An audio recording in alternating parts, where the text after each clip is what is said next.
Hey, everybody, welcome back to KDM.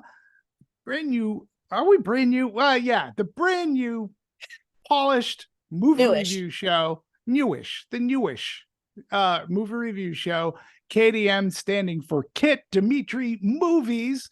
And I, along with my good friend and co-host Kit Bowen. Hi, Kit. Hi, Dimitri. Say hi to Dimitri. Hey, we try to review as many movies as possible, and then we discuss them here. It's a good, friendly, fun discussion that we hope you partake of.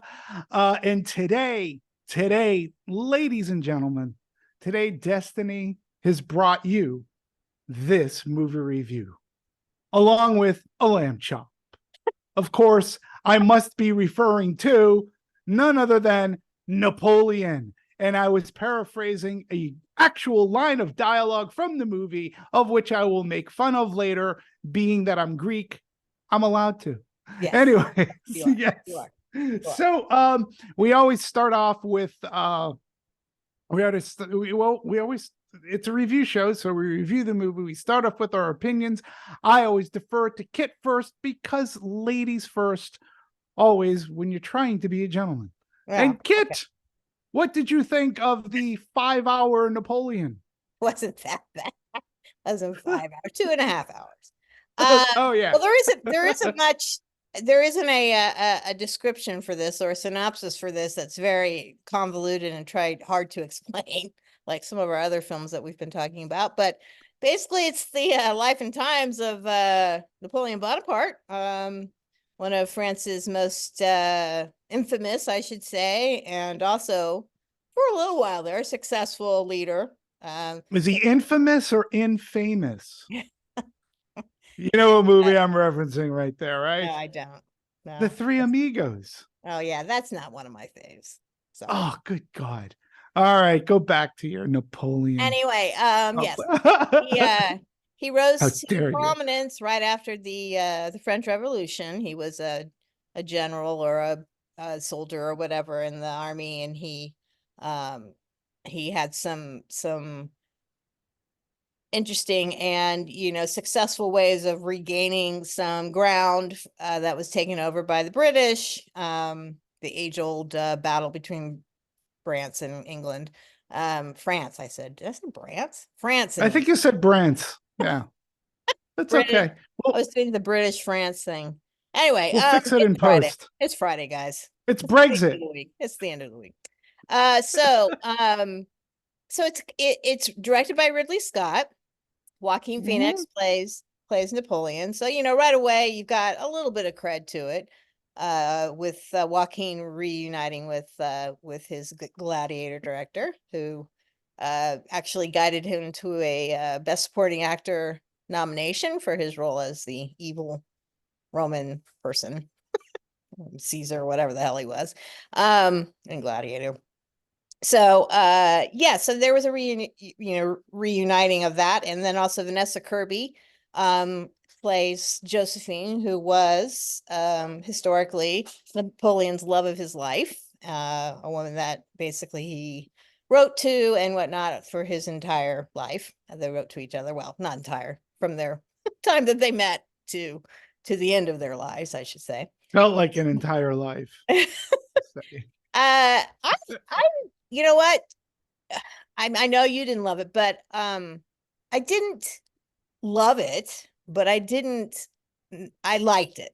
I did. I think there are things to it that stand out, specifically sort of honing towards or guiding towards Ridley's specialties, which is, big action sequences, big battles.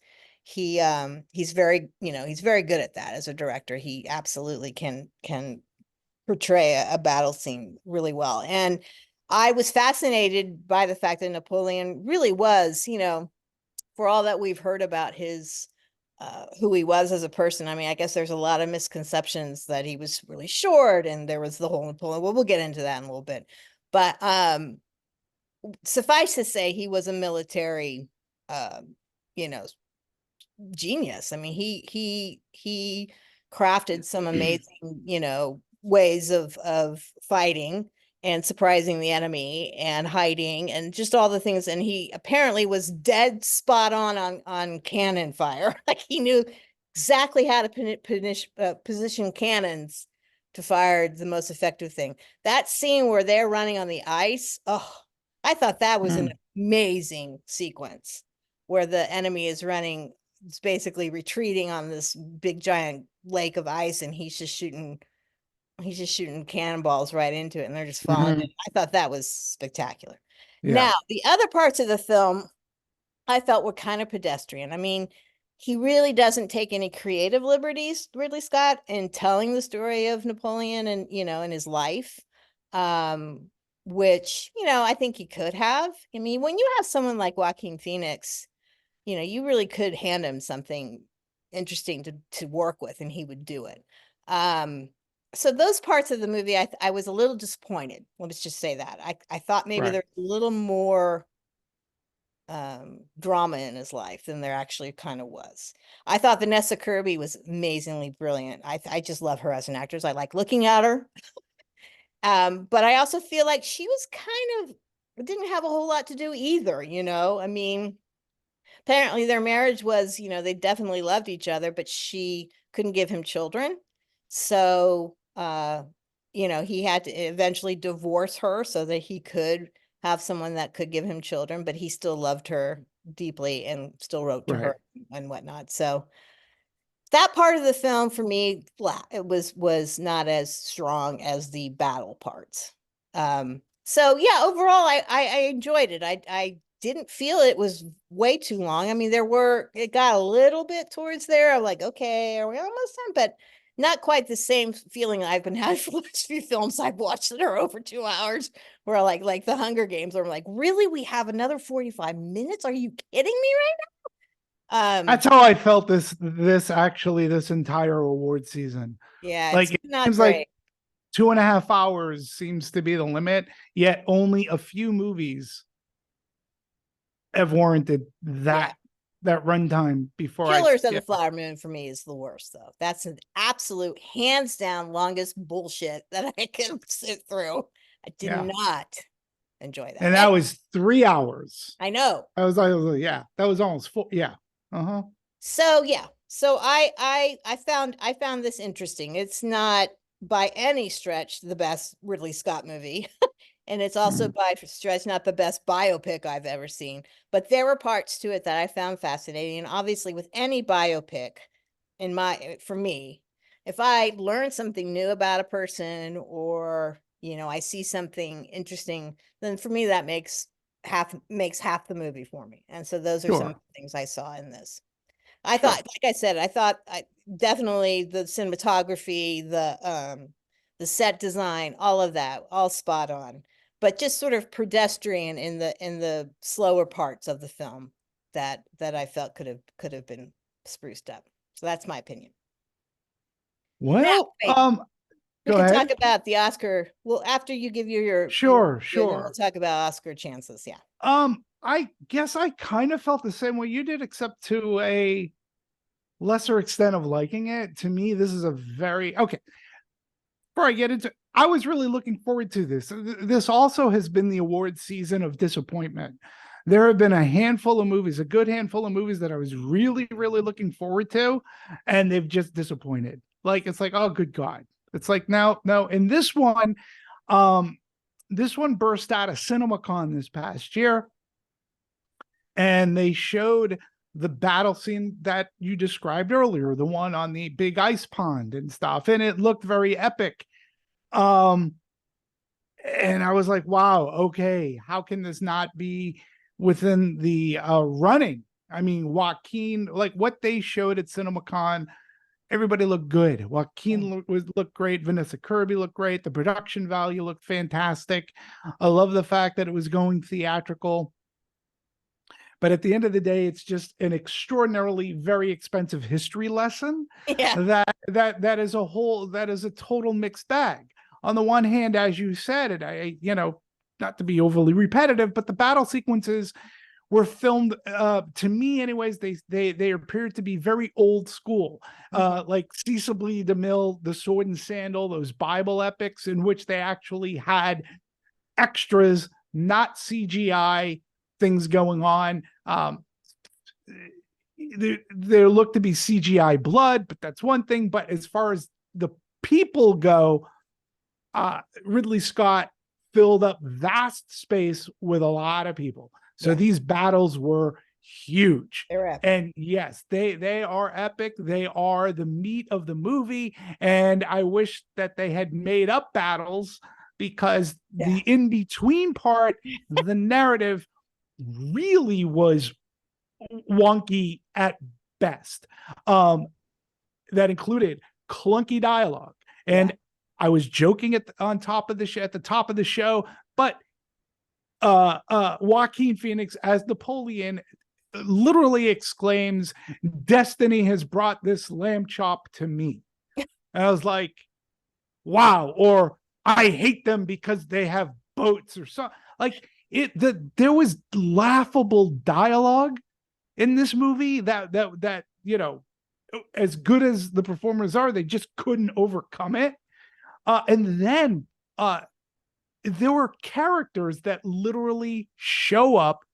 They resemble something that's going to be important later on down the line, and then they disappear. When we first meet Vanessa Kirby's Josephine, she had a son. Yeah, what the hell happened to that what kid? happened to that kid? Yeah, what happened to that kid? Oh, Napoleon divorces her. He ends up having a baby that is introduced to Josephine, and that kid goes away. Like, characters show up and then they just disappeared. And I'm like, what? Wait, what? How did there were enough plot holes, like narrative holes that were as big as a cannonball.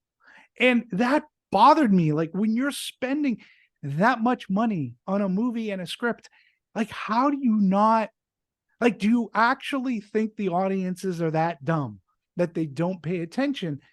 It goes back to something that I said on our last show. I believe that studios no longer script read and or show the movie for people to give notes. Right.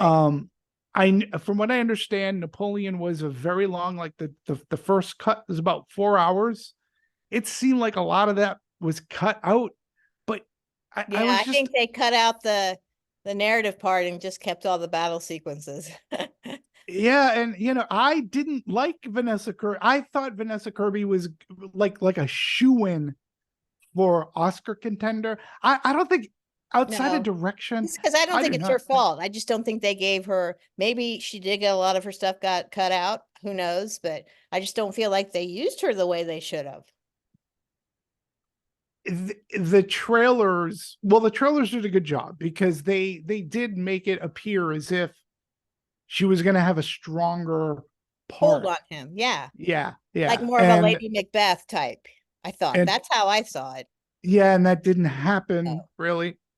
Joaquin Phoenix was fine. Like, there was nothing that blew me away outside of the battle sequences of this movie, and like the settings that Ridley Scott filmed. Look at it. Listen, the guy still knows how to direct, but again, like, is anybody reading these scripts, or does anybody watch the movie and have those questions that I just brought up?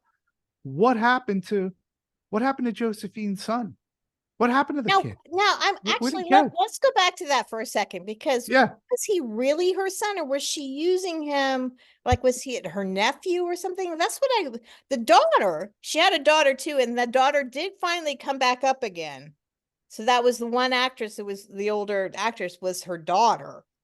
And the daughter was the one who told Napoleon that she had passed. So I was like, okay, so they kept that, but what? Yeah, and then I kept saying, what, wasn't there a son? But then I'm trying to think now. But what about the son that he actually had? He actually had. Well, he was just a baby, I think, when he was a toddler. But what happened to him? Well, they didn't really. What? Like, it's like he divorces Josephine because she can't bear kids, which is a big part of this story. I mean, they could have called this Napoleon and Josephine, because it really does focus a lot on that relationship. as well as his ascendancy and then fall. Um, and then, that divorce scene, I don't know about you, that was kind of an uncomfortable scene where he slaps her, like, but then Because he had to give reason for her to, I think. yeah, whatever. And the other thing, and just thinking about it, even though I thought they were both, both good actors, I didn't really feel the love. You know what I mean? They had no, it was cold. was It was kind of cold. quirky and cold. Yeah. Yeah. And let's face it, she cheated on him. At first. She cheated on him, and he got super pissed off about it. Yeah, it just, but again, he divorces her. Yeah. I was sleeps with disappointed with somebody all else, has a son. He brings the son to Josephine, who appears to be like exiled. I mean, she's not exiled, but she's living back at her. I don't know where she was is. in jail. She was in jail. Whatever. She was in prison during the when the revolutionaries just gathered up all the aristocrats. They threw them in jail. That's why her work. Yeah, but this is no. This is when she was at that villa, and he goes with the son. Yeah, that's what I'm saying. She had just gotten out. Yeah, she just got out, and he shows her the son, and it's like, oh, that's the son. And then she holds him, bonds, and then never see the kid again. Oh, okay. So no, like we did. At one point, he was looking at a giant map on the floor, and he was holding the toddler in his arms. But like when he's exiled, Skippy. Yeah, when he's yippee Skippy. It's like when he's exiled for years. Yeah, where's the like, kid? Right. Yeah. Where's the kid? Like, where's the kid? Like, what happened? What happened to Karen? What happened to all his, like, he had a brother and everything. Like, they come in and then they go, they just poof. And I'm just amazed that when they cut the movie, like, nobody says, well, how are we going to explain this? How do we do this? Like, what do we do? And again, they spent a lot of money on this movie. Apple did. This is one of those Apple things. And Kit, I don't know if you've been paying attention, but there's a lot of talk about, there was a lot of talk about Killers of the Flower Moon. And I'm sure the same holds true for this. Killers of the Flower Moon comes out, it's a $200 million movie, and it does $40 million. In any other universe, the movie's a flop, but I see people bending over backwards and, twisting into pretzels to say, oh, it's not a flop because it's Apple. Apple can make that up on Black Friday sales of iPhones. And I was like, okay, so this is the way the industry is. I mean, on one hand, should I be happy they're at least making movies? But if they do have that muscle, and they have that muscle that's above and beyond other studios, then they should focus a little bit on making good movies. Like, I get it. You want to play out in the theatrical field. That's fantastic. But if the new economics is you make so many electronics that offsets like $200 million is like a drop in the bucket, a proverbial cannonball in an ice pond, then okay, fine. Then you can hire people to watch a movie and then come up with these questions so that you don't release what you have, which is a hatchet job. Yeah. And yeah, I'm just amazed when you spend this kind of money and you have good talent, and this is what you give us. And towards the end, I was looking at my watch going, this is, it looked beautiful on the big screen, right? Where did you see it? If I could ask, you saw it in IMAX, right? Yeah. So, Dariusz Wolski, who did the cinematography, beautiful, sweeping, epic, like the landscapes, the exteriors, even the first battle in France, like in the courtyard. Yeah. Like that scene was great. He did a fantastic job. But, David Scarpa, who did the screenplay, it's all well and good. There was really no meat. There was no lamb chop. There was very little meat in the lamb chop. To fill in between the battle sequences. I agree. Yeah. And I wanted to learn a little bit more about Napoleon as well. Me too. So yeah, well, Well, apparently it was it's actually been historically, it's been proven now that he really wasn't all that short. And he didn't have a complex about it. But I mean, it makes it good for, and he did walk around with his hand in his vest thing the whole time. Yes. Uh-huh. He just did it. He Yeah. just did it when he had to pose for a Right. portrait. The only reference they do make to his height, and I thought this was funny. So there was some parts to it that were a little funny. I mean, I think some of the comic lines you were talking about, I think they were meant to be funny. Was when he's in Egypt and he's, has conquered whatever, and they've got this giant sarcophagus. Oh yeah. And they open Yeah, it yeah. up, and he's got to pull a crate out to stand on top of it to look at the Right. face of the Right. mummy, basically. The mummy. I Right. thought that was okay. That's funny. That's interesting and funny, but what did that have to do with the story in general? Is that just, it felt like thrown in for just to say, Yeah. oh yeah, he was a little short. I don't know. It just kind of was a weird scene to just have. Again, it just seems like there might have been more Yeah. to it that we just don't know about. And quite honestly, for me, the movie was not good enough. Like, so if let's just say Apple decides on their Apple Plus streaming, hey, we're gonna at some point release the authentic, the real director's cut, the 4-hour thing that you can watch at home. I don't care. Like, it wasn't good enough for me to go back. Well, I Because might give it again, a second. If they do that, I might give it a second chance just to see if there was stuff that was cut out that made it more they confusing. gave it more oomph or less confusing. Yeah. Yeah, I mean, you would think it would have to. And again, I remember coming out of CinemaCon thinking, wow, Ridley Scott's back. Like, this is what Ridley Scott does best. Right. And the way that it was showcased, it looked like there was a great Joaquin Phoenix performance, a great Vanessa Kirby performance. Like, I walked out like going, I can't wait to see this. This is going to be one of the big contenders. And now I'm like, no. I mean, I think so. I know. I mean, I don't. It could potentially. I mean, if there are 10 slots for movies, maybe Ridley Scott director, maybe. But I think there are better movies out there. Yeah. That are more deserving and, smaller. Yeah. Listen, I love these big epics, right? Gladiator deserved what Gladiator got. This great big epic. But the Awesome. story was so powerful, and it was very, True. I mean, we had the battle sequences, but then we had, Russell Crowe's angst and his grief and his all of that, and then you have Joaquin Phoenix just dripping, oozing with growth, Right. and I mean, yeah, there no question that's probably, well, that's hard for me to say about Ridley Scott. There's so many that I think you have to compartmentalize them. Listen. Alien, and then Blade Runner, and then Gladiator. Legend. Black Hawk Down. Listen, the man, again, I say this of Scorsese and Spielberg, when you make as many movies as these people do, it's just the law of averages. Not all of them are going to be home runs.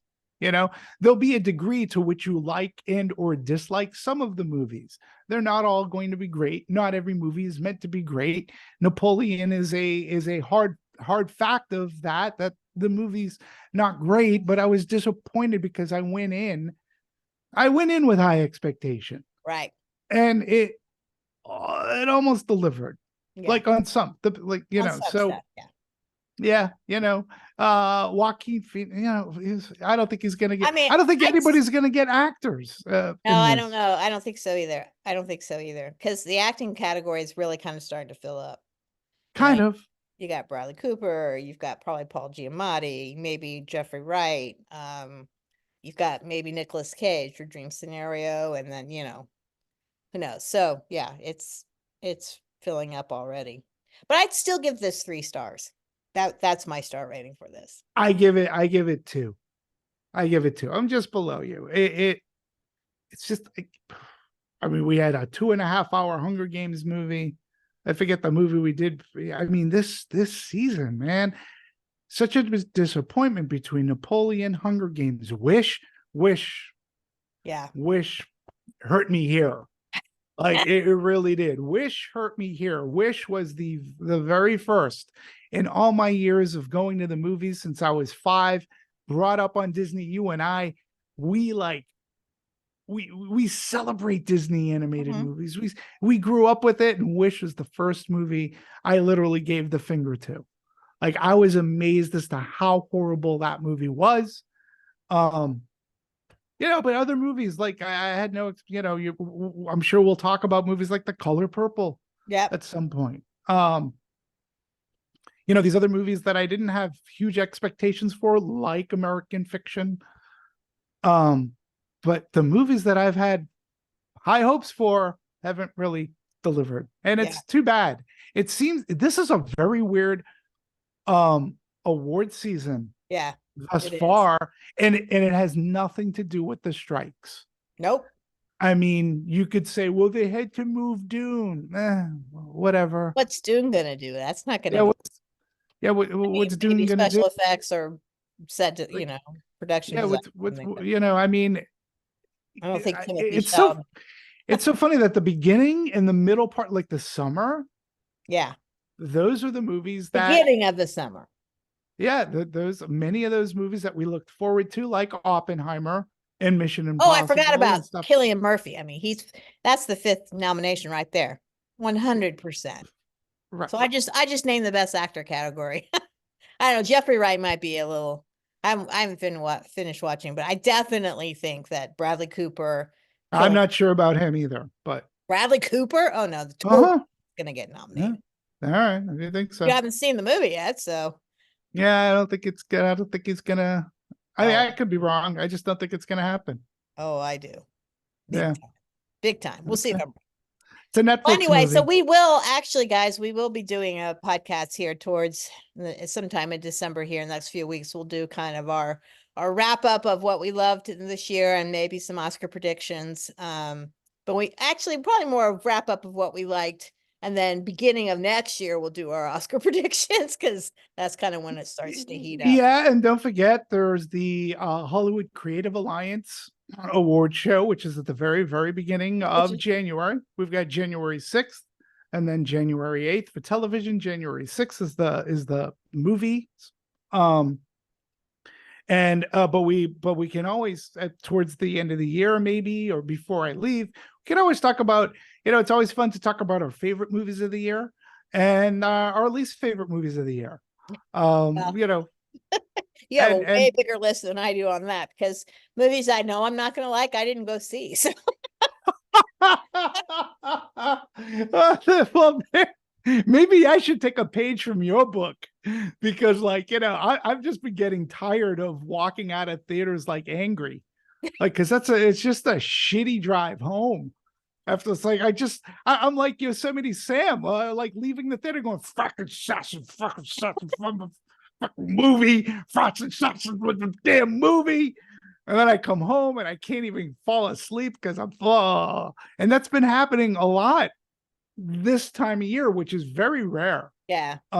But we had such a strong showing at the beginning of the year. And like you said, there's like Oppenheimer, but Napoleon is nowhere near an Oppenheimer, not even close. No. And you could say Oppenheimer's a flawed film here and there.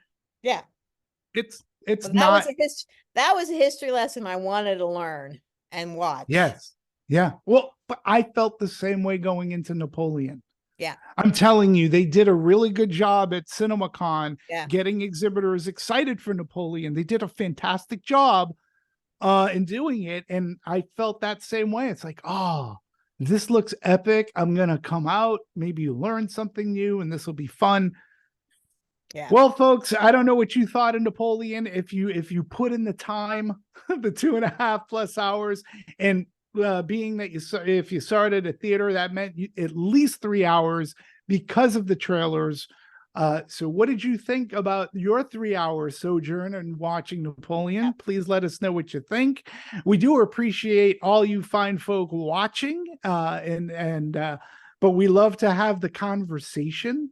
And again, I love having this conversation with Kit. We don't always again, we don't agree, but to some level we'll agree and or disagree. But at the end of the day, all we're doing is talking movies. We're not solving world problems. No, we're just having fun talking movies. we are And indeed. I have a great time talking with you, Kit. Thank you very much. You too. Yeah. All right. So we'll talk to you later. everybody soon. We'll be back very Absolutely. soon. Bye-bye. All right. Bye.